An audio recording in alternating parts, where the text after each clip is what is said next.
bismillahi rahmani rahim. Alhamdulillahi wa kafa.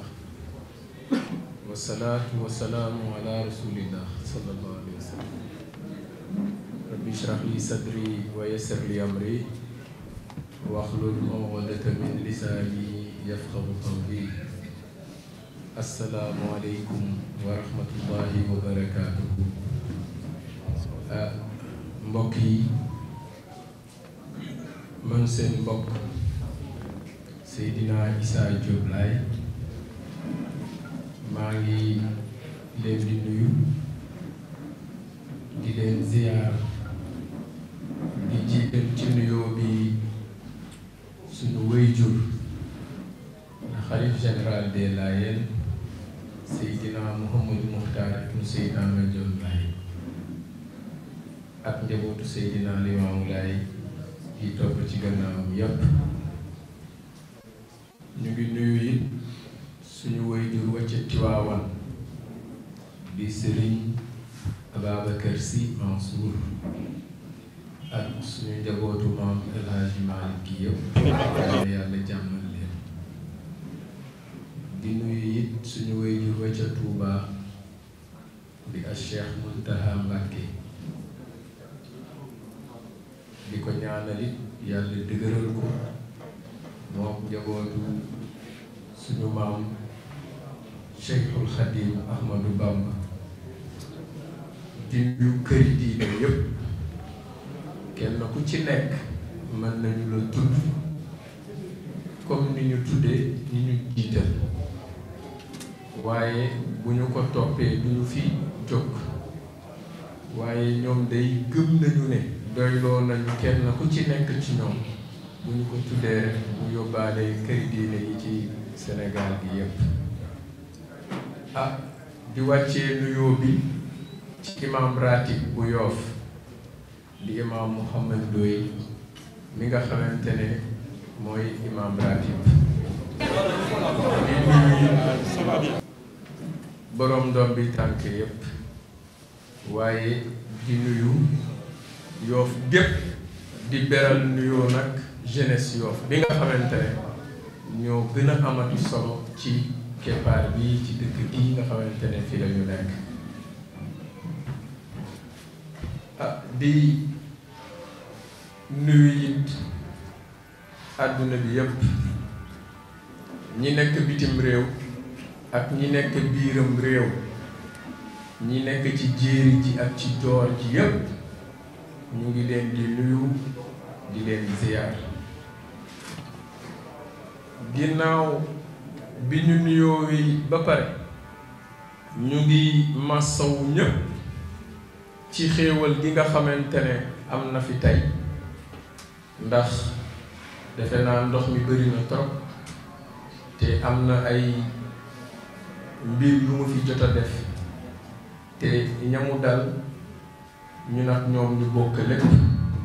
ñu ngi leen di massawu te di ñaan lépp luy loraakoon yàlla yamale ko fi,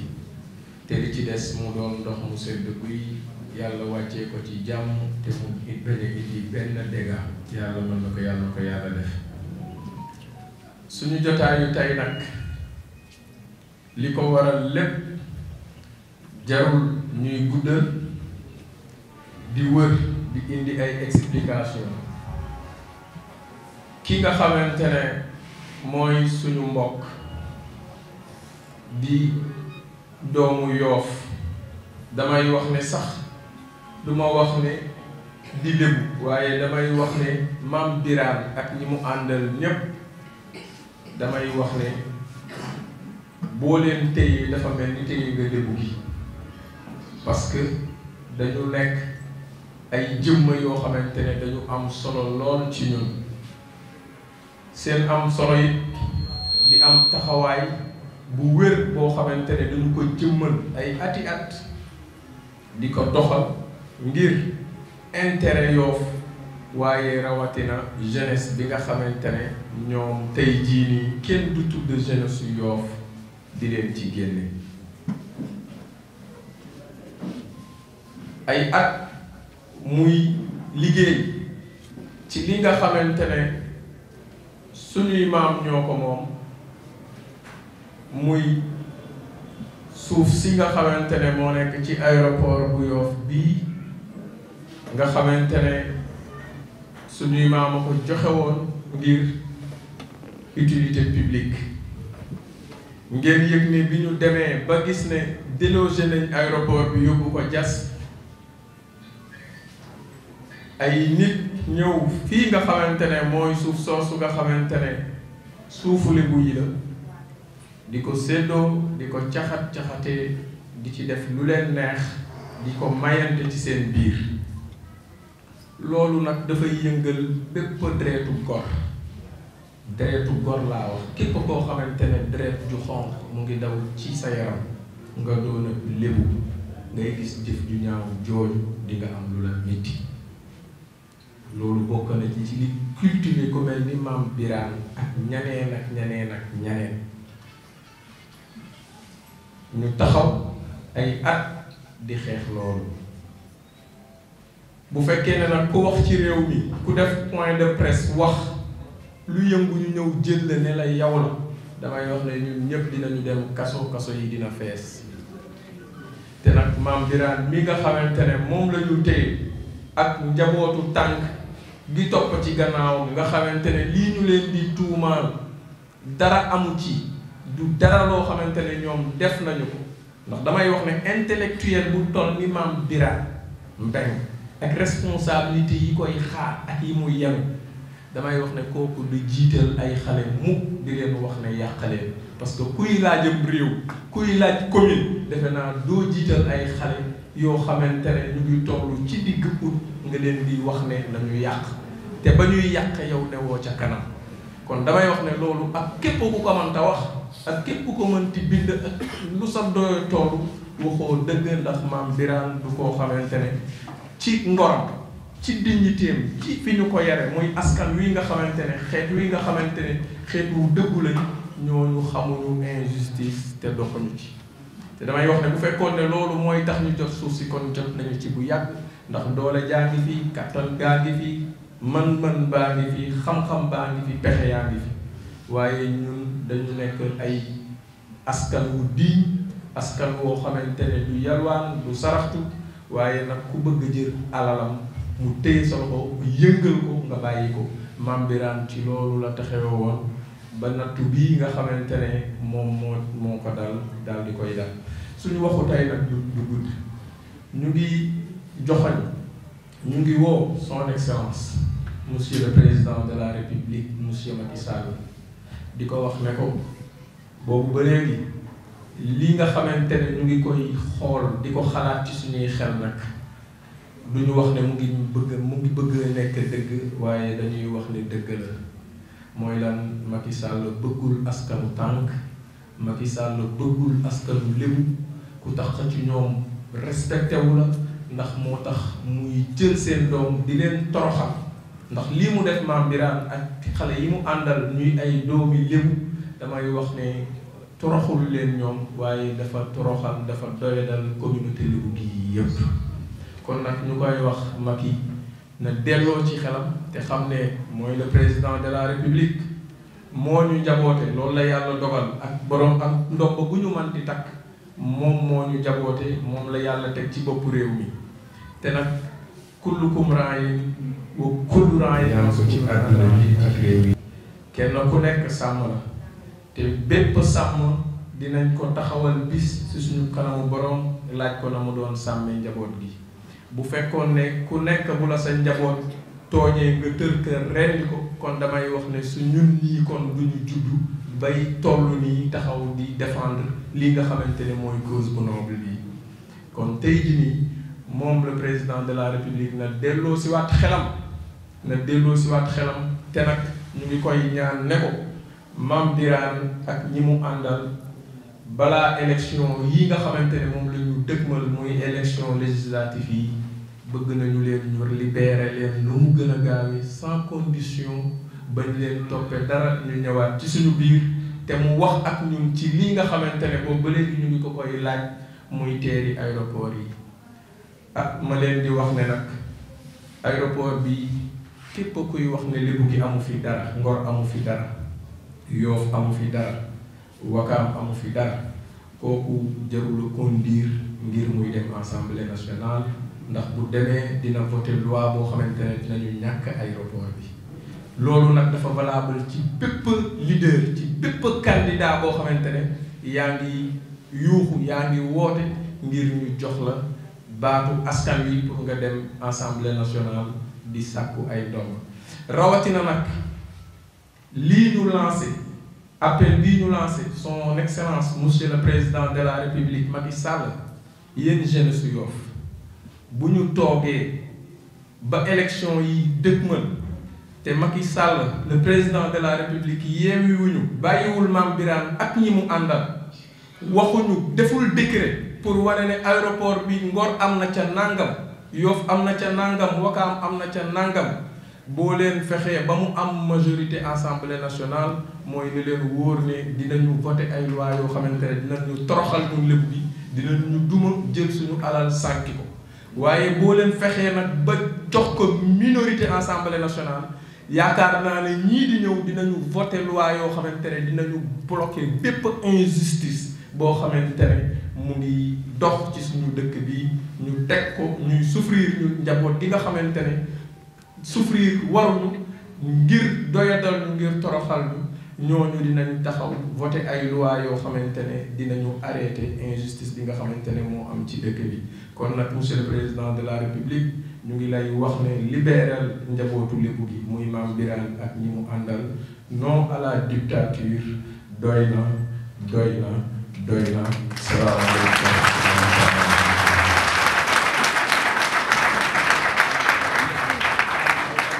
Religieuses, monsieur les autorités coutumières, monsieur les autorités administratives, monsieur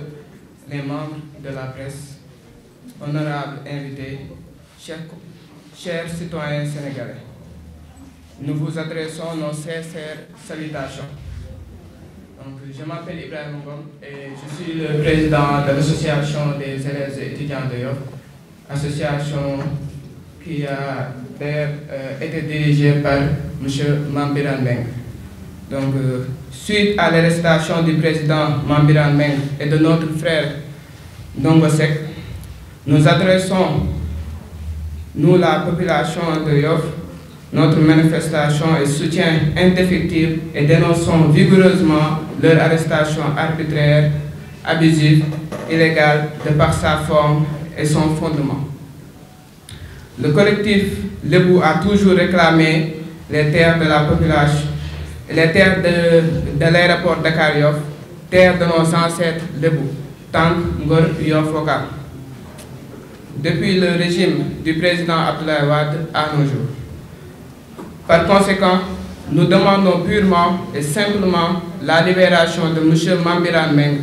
président du Parti rénovateur progressiste et par ailleurs coordonnateur du collectif des jeunes de Tank, Ngor, Yoff, Wakaam, ainsi que ses co-détenus. Je peux les citer: Ndongo Seck, Cheikh Abdourahmane Djeylani Samb, Nicole Faye, Sokone Ndiaye, Jean-Emmanuel Gomis, Moustapha Samba, Lamine Samba, Moustapha Ndiaye et Pape Idi Samba, qui sont tous de Ngor. Nous rappelons que M. Mame Birane Mbengue a été inculpé, arrêté et accusé de participation à une manifestation interdite, de saccage de biens appartenant à l'État et d'avoir provoqué directement l'attroupement du vendredi 25 février à Ngor par son discours proféré publiquement lors d'un point de presse tenu pour dénoncer la façon dont des terrains de 200 mètres carrés ont été attribués aux footballeurs champions d'Afrique par le président de la République, M. Macky Sall. Toutefois, le président Mame Birane Mbengue a contesté les faits devant le doyen des juges. Malgré tout, il a été placé sous mandat de dépôt depuis le 2 mars. Aujourd'hui, il a fait 4 mois et 17 jours à Rebeuss, alors qu'il n'est ni de près ni de loin impliqué à cette manifestation. De tous ces faits qui lui ont été reprochés, il devrait normalement comparaître devant le juge en flagrant délit mais son dossier a été confié au juge du premier cabinet pour une instruction. Par là, nous pensons qu'il y a une réelle volonté politique d'accuser le coordonnateur du collectif, M. Mame Birame Mbengue, pour une manifestation dans laquelle il n'est pas impliqué. D'ailleurs, l'ensemble des détenus politiques ont passé la fête de Tabaski avec leurs familles respectives, mais le parquet a refusé la demande de liberté provisoire déposée le 16 juin 2022 après sa première audition au niveau du cabinet du doyen des juges à la date du 9 juin 2022. Pourtant, M. Mame Birame Mbengue est un homme responsable et républicain. Il a toujours prôné la discussion, le dialogue et le processus pour un noble combat des terres de Tank. Il est coordonnateur du collectif des jeunes depuis 2015. Il dispose d'une garantie de représentativité et il n'est pas un voyou ni bandit pour rester en prison durant tout ce temps, ainsi que l'ensemble des détenus sur cette affaire. M. Mame Birame est un jeune engagé, très ambitieux et soucieux du devenir du Sénégal et de sa jeunesse. C'est pour ces raisons que nous ménageons aucun effort pour sa liberté et son retour parmi nous en bonne santé physique et mentale pour la participation au développement du territoire. Très pacifique, le peuple lébou réitère la libération immédiate et sans condition de ses fils détenus arbitrairement pour la paix et la stabilité dans nos cœurs, dans nos esprits et dans nos foyers. Nous espérons que notre demande sera entendue par les autorités compétentes. Sinon, nous serons de façon démocratique dans l'obligation de poursuivre notre plan d'action, c'est-à-dire un sitting dès la semaine prochaine pour manifester notre mécontentement, ou bien se servir des élections législatives pour montrer au régime actuel que tout Tank Ngor Yoff Ouakam est derrière ses fils. Merci à toutes et à tous de nous avoir honorés de par votre présence et merci à tous. Asalaamaaleykum wa rahmatullah. ñu ngi leen di nuyu yéen ñi ñëpp ci salle bi di kontaan torop di rafetlu seen teewaay bu baax a baax. ñu ngi jiital ci nuyoo bi le xalif général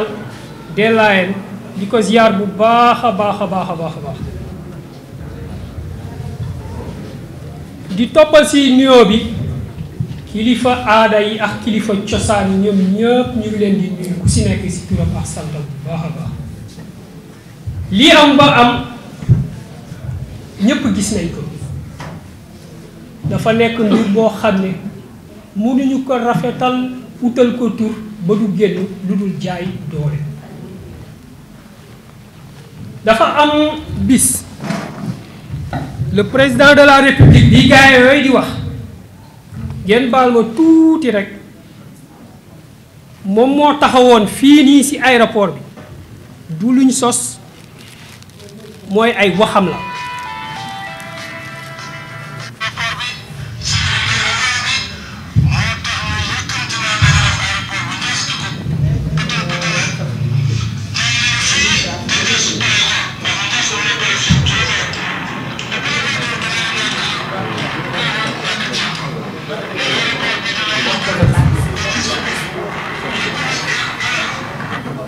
ngeen baal ma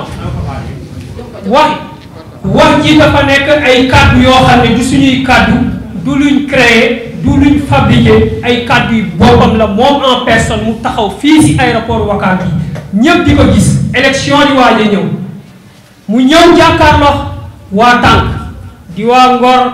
di waa Ouakam di waa Yoff ne leen gis naa ni ñuy pasare seeni suuf yi muy aéroport bi te kenn def ko lu dul nguur gi fi nekk moom moo wax loolu dama siy jaaraat rek mu leerale ko noonu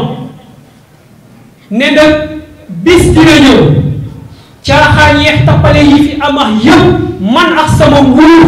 bu ma ñëwee dinaa fexe ba yéen lébu yi askan woowu di tànk di Ngor Wakaam Yoff ngeen jot ci seeni suuf moom moo ñu ko wax kenn créé wu ko kon nag lii am leer na nañ dañ commencé ci benn mbégte bu neex a neex a neex a neex muy suñu gayndey football yi jóge bitim réew indi ndam lu rëy a rëy a rëy rëy Sénégal gépp boole kontaan bég si lool mais si kaw mbégte boobu muy le président de la République Macky Sall jël mbégte boobu jël aw askanu lumm fas yéene leen toroxal pour bégal ñenn si ay gaynde ay footballeur ak ay ñoñam parce que du gaynde yi kese ñoo fa nekk am na ay ñoñam yoo xam ne ñu nga foofu tey ku si yàlla mayoon tey ba nga doxantu foofu fexeel ba booy dem na nga yóbbaale glace sinon sa xol dina wadd foofu di nga am naxar boo xam ne doo ko fàtte ba ngay sàngoo suuf te kii ñu ko teg du kenn ku dul le président de la République muy Macky Sall am benn jàmbaar benn leader bu déterminé bu ñu naan Mame Birane Mbengue muy le président PRP parti rénovateur progressiste jóg gis ne lii du dëgg du yoon mu jóg def point de presse ne wax jot na président Macky Sall de taxaw na fii jël ay suuf di ko maye te li muy maye moomu ko vidéo bi ma teg léegi ni waxal na ko ci boppam li muy maye moomu ko kon képp ku bokk ci collectif tànk lébu Ngor Wakaam Yoff ak lébu fu mu mënti nekk ci biir Sénégal nga bëgg dëgg di doxal dëgg rek tax la jóg kon wax bi leer na foofu daanaka foofu wax bi leer na nañ parce que moom moo taxaw waxal boppam ne lébu yi yéen a moom suuf si te bu may faloo bu ma ñëwee maa sama nguur dinaa fexe ba delloo leen ko delloo boobu gisaguñ ko parce que ay kàddu la yoo xam ne yu waroo ni noonu nit ku taxaw wax lële jamono di dox bala nga soxla ñu jox la ko si jàmm ak salaam nga taxaw waxaat yeneen kàddu muy lu ñuy ñaaw lu ñun ñépp lu ñuy ñaaw lu ba suñu biir xol fi mu toll nii képp kuy lébu sa xol dafa crevé lu leer nañ à propos de manifestation bi Ngor di souligner les jeunes de Ngor ce sont des victimes des héros parce que bu ñu fàtte mbir manifestation araamul ci biim réew manifestation araamul ci biim réew yow yaay jóg waxtaan ak ñi ngay waxtaanal ngeen dem ci préfecture bi ngeen yëgal ko ne que dañ bëgg a def benn marche pacifique mais marche araamul parce que jeunes yi Ngor yooyu fi mu toll nii dañu waxante dëgg amul benn jeune fille boo xam ne da ngay nekk fii ci Yoff naan kaan yéen waa Ngor génn leen ngeen dem sànni xeer wala taal pënë muy ni les jeunes sont conscients à ce moment ñëpp a yeewu kenn nelawatul parce que tamit wax bu saltee tamit nañ fexe nopp yi koy déglu mu set wecc dëgg mënu la weesu lu dul dëgg la vérité dëgg te dëgg boobu mooy loolu Mame Birane mënul nekk fii si Yoff di organiser di jiite ay manifestation fële sa Ngor ñu taxaw ñépp ku ne di wax dañ ne mbir boo ko maîtriser wul da nga siy noppi ak ku mu mën ci doon nañ bàyyi parparloo bi lébu dafa am luñ ko doon taggee muy la dignité lañ doon waxee ab lébu ñu naan ab lébu dafa dëgër bopp bu jàppee du bàyyi loolu lañ xamee woon ab lébu dignité boobu nañ fexe ba bu mu génn bu mu ñu sori nay ànd ak ñun saa su ne ab lébu du dunguru ab lébu du sibbu ab lébu du lamar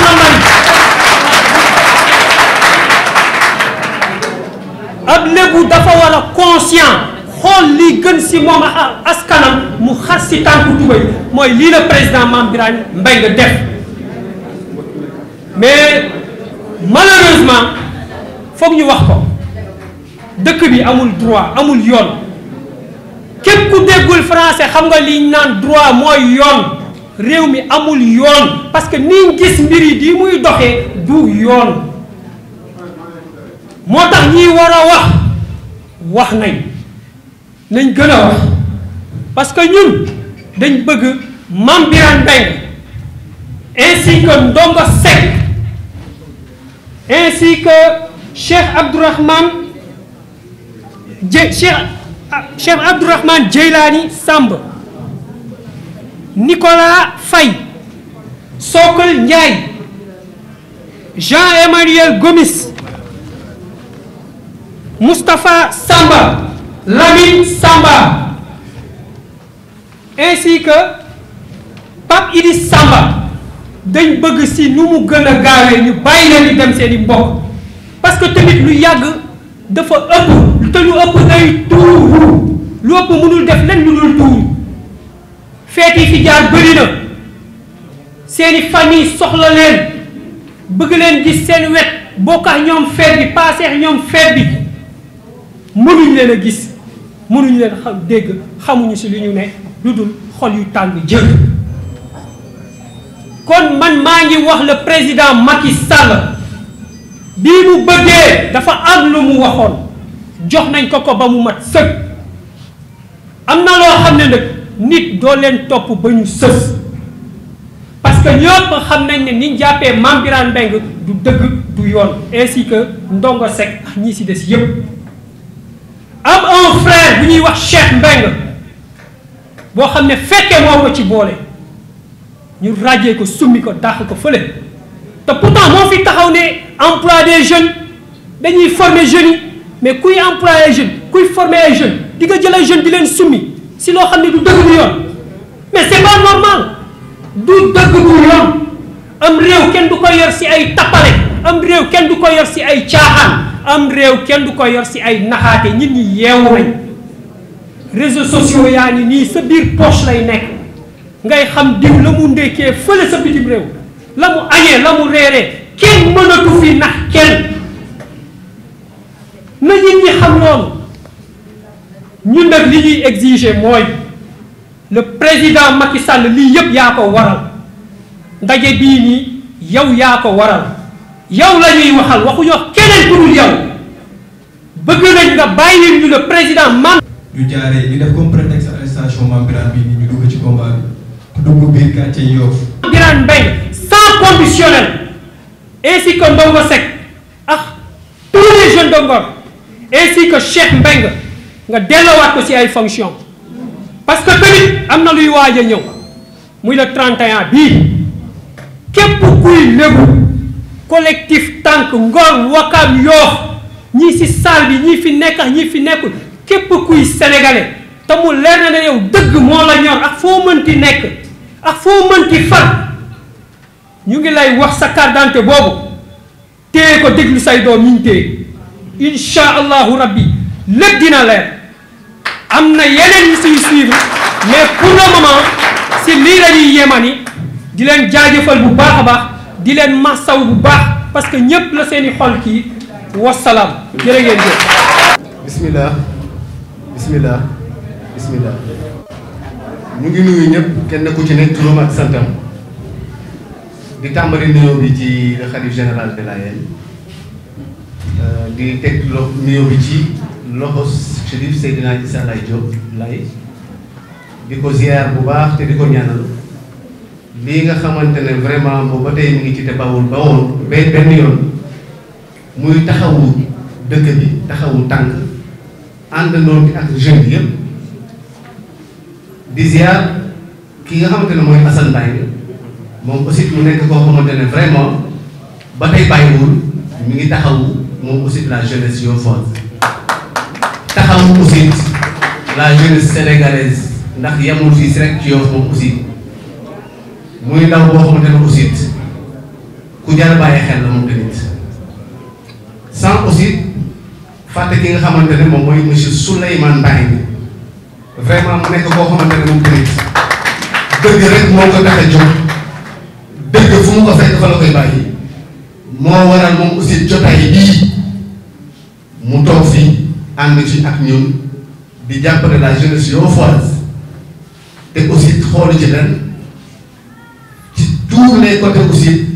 mu di ko fa def ñu ngi koy ñaanal yàlla yàlla gën ko taxawu te lépp lu mu mën aussi te bëgg ko ci Yoff ak ci Sénégal yàlla ko yàlla defal di ziar aussi ki nga xamante ne di ko nuyu di am mbégte ku bëgg Birane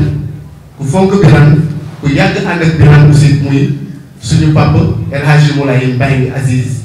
As Mbaye di papa suñu naataango bi nga xam ne mooy Aliou Mbaye de Sénégal vraiment nekk na koo xam ne aussi jeune la jàppale ko parce que toujours aussi moom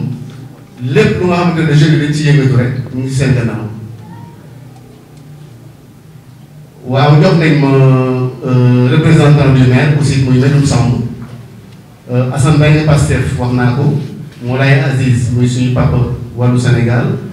Seydina Issa Laye Pane aussi ak suñu général muy Souleymane Mbaye vraiment moom dañ koy remercier sur tous les côtés Mohamed Seydou Ngor aussi ñu ngi koy nuyu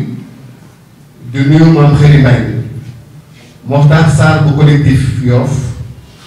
Omar Gueye Dieng Wakam Mame Bakhaw Seck di sama tante maa ngi koy nuyu Doudou Bey di jaraaf Doudou Bey moom aussi maa ngi koy ziar sama mbokku jaraaf la ndax ak ponk bopp la Alassane Ndoye Réveil Ousmane Dieng aussi di sama cousin maa ngi koy nuyu bu baax famille maam Birane Mbaye famille Dongo Seck aussi ñu di leen gërëm bu baax ndax nit aussi boo amee sa mbokk sa frère mu ne ci tolof tolof ñoom ba tey bàyyi fu ñu jóg ñoom ñu ngi suñ gannaaw ñu ngi taxawu seen frère ñu ngi taxawu ki nga xamante ne dañuy bokk ak moom deret waaye di leen wax ne ñun aussi amul kenn ku ñuy bàyyi gannaaw donte ñoom ñoo gën a bokk ak moom mais ñun la suñu mbokk ndongo ñu ñoo ko moom ñun ñoo ko moom yéen moom moo leen ko mais ñu ngi leen di remercier bu baax ci taxawaay bi ngeen am si ki nga xamante ne ñu ñoo ko moom di nuyu aussi Tafsir Gueye waaye am yàkkamte aussi tàmbale li nga xamante ne mooy waxtaan bi nga xamante ne vraiment war nañ ko amal ci ki nga xamante ne moom la ñuy oowee le grand patriote man moom laa koy tuddee suñuy nettali je pense que duñ fi jógee waaye bàyyi Ousseynou fàttewuma la yow aussi maa ngi lay nuyu di nuyu ñu fi toog ñëpp Mame Birane Mbengue dafa nekk koo xamante ne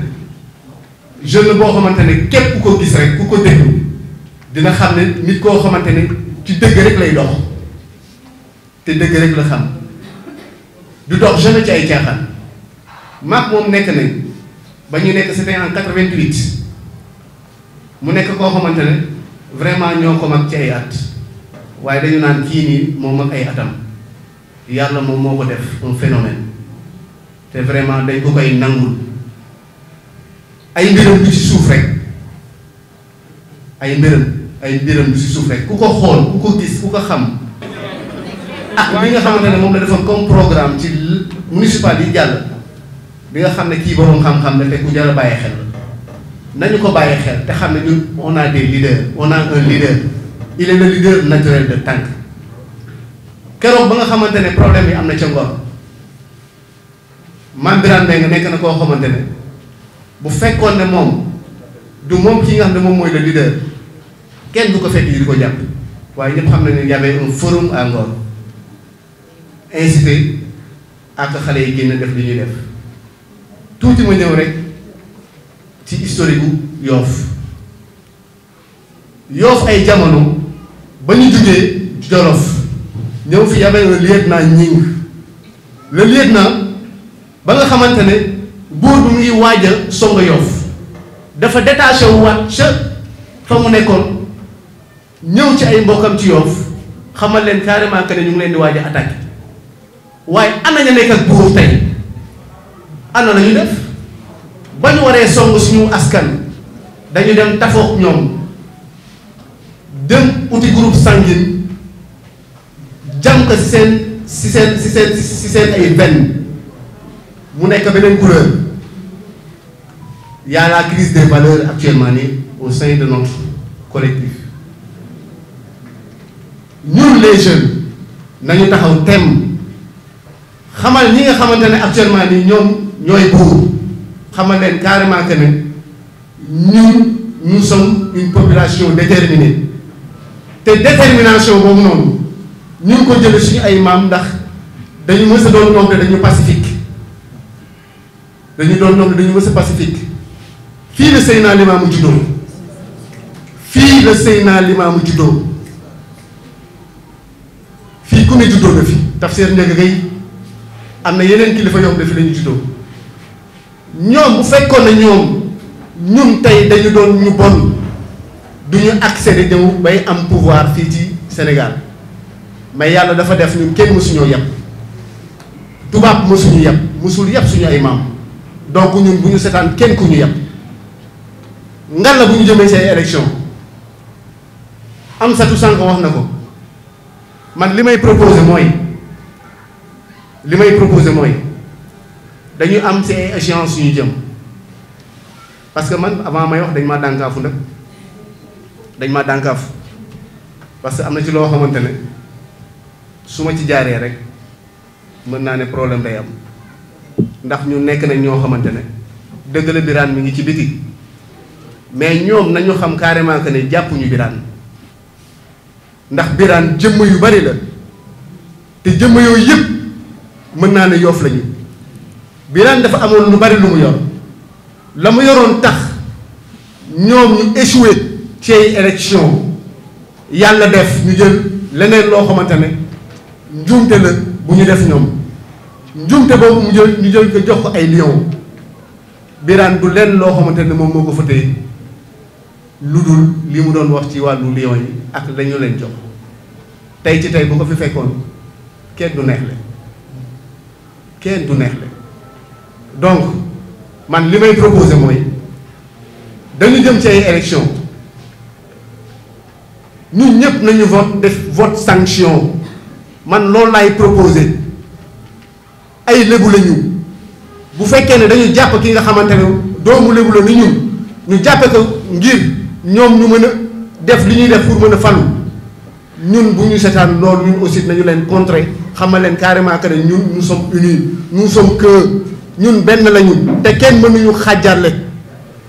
donc li may proposé mooy ñu def vote sanction man loolu laay proposé le 31 juillet képp kuy lébu gis Mame Birane Mbengue boobu ba tey ay nit ñu ngi def ay manifestation ay nit ñu ngi dem di signer pour ay manifestation Mame Birane Mbengue le jour J il était avec Félix Antoine Diome Senghor jaaraama di préparer le législatif Mame Birane Mbengue bokk yoonam nekkul ci ay manifestation bañ naka sax ba nga xamante ne problème bi am na dafa dee nit nekk bu kenn génn di def manifestation donc man sama proposition mooy képp nga xamante ne bëgg nga Mame Birane Mbengue bëgg nga Ndongo Seck bëgg nga sa doomu sa mbokku lébu lii nga xamante ne ñu ngi koy teg depuis des années depuis des décennies ñun aussi nañu leen xamal carrément que ne ñun ñoo moom suñu bopp ñun ñoo moom suñu ay carte ñun ñoo moom suñu ak mbokk donc vote sanction man loolu laa proposé te li nga xamante ne ci la ñu jëm muy sitting ñun ñëpp nañu ko préparé te xamal ñëpp kenn ku fi nekk que ne loolu dañu ci am droit donc lii ci kanam nañu ko préparé te jëm ci wasalaam man loolu laa amoon lu ma wax. te nous ne sommes pas un peuple poltron nañu xam loolu bu baax le peuple de temps ne sera jamais poltron mais nous sommes républicains nous ne voulons pas la bagarre bëgguñu ko parce que nous sommes en phase avec les recommandations divines. wattaqu fitnatan la tusibanna allazina zalamu minkum xaassa ay ñoom si bopp borom ñoom mën nañ ko waaye tout ce que le droit nous confère par rapport à la liberté de nos contrées aujourd'hui qui sont dans les prisons nous ferons face énergiquement nag face et nous ne serons jamais en porte-à-faux avec les textes de ce pays loolu moo bëgg mu leer si bopp nit ñi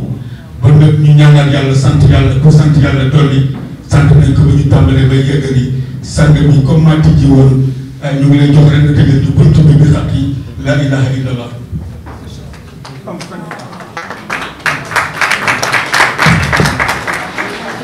kon ñun ñëpp ñu musul ci seytaane ubbee ko ci suñu tur borom mooy bismillahi rahmaani rahim waaye ñu teg ci alhamdulillahi rabbil alamin ñu def ñetti fatiha ñetti ixlaas ñetti salaatul faatihi